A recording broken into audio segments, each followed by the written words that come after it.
Dans cette courte capsule, on va voir ce que sont les fractions équivalentes. Alors, qu'est-ce qu'une fraction équivalente? Les fractions équivalentes représentent la même quantité, donc la même quantité d'une palette de chocolat, la même quantité de fleurs, ça représente la même quantité.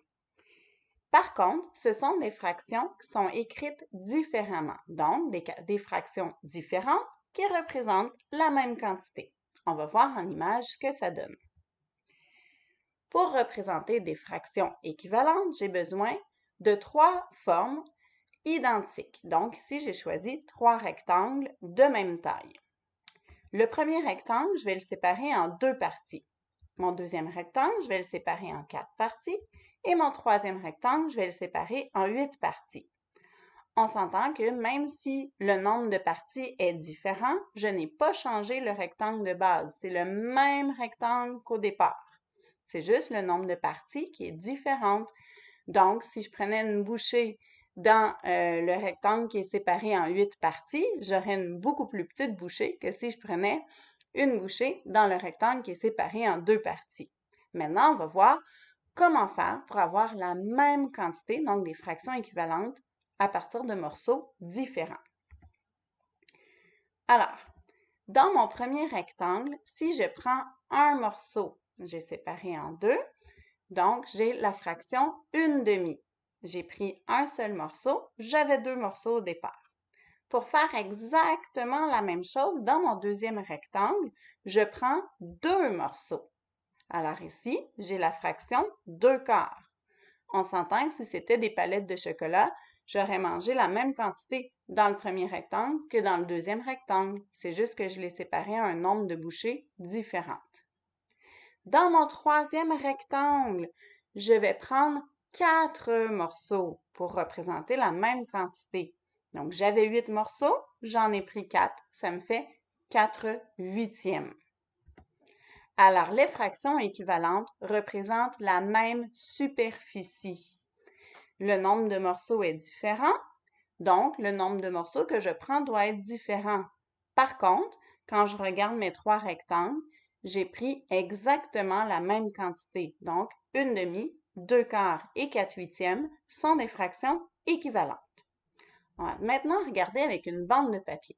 Tu peux prendre à la maison une bande de papier et la plier pour t'amuser à regarder les fractions qui sont équivalentes. Alors, ma bande de papier, c'est une unité. Si je la plie en deux, j'ai 2 demi. Donc, une demi rentre deux fois dans une unité. J'ai 4 quarts qui vont entrer dans une unité. Donc, 4 quarts, c'est équivalent à 2 demi, qui est équivalent à une unité. Et j'ai également 8 huitièmes qui vont entrer dans une unité. Alors, si je mange mes 8 huitièmes ou mon unité au complet, c'est équivalent. J'ai mangé la même quantité.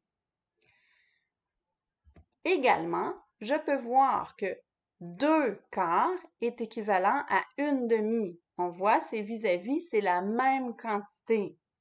Également, 4 huitièmes, c'est équivalent à 2 quarts, qui est équivalent à une demi. On peut prendre la même unité et la séparer différemment.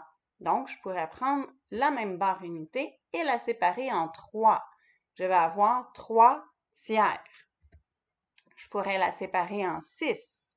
Dans ce cas-là, je vais avoir 6 sixièmes. Ou je pourrais la séparer en 12. Et là, je vais avoir 12 douzièmes. Donc, vous voyez, le dénominateur, c'est seulement le nombre de morceaux en lequel je sépare ma bande unité. Ici, mes fractions équivalentes, donc mon unité est équivalente à 3 tiers, 6 sixièmes et 12 douzièmes. Je peux aussi regarder 2 sixièmes, c'est équivalent à 1 tiers. On voit très bien avec nos yeux, c'est la même quantité. Et 4 douzièmes, c'est la même quantité que 2 sixièmes et que 1 tiers. Donc, les fractions équivalentes doivent représenter une même forme. Par contre, on l'a séparé en morceaux différents.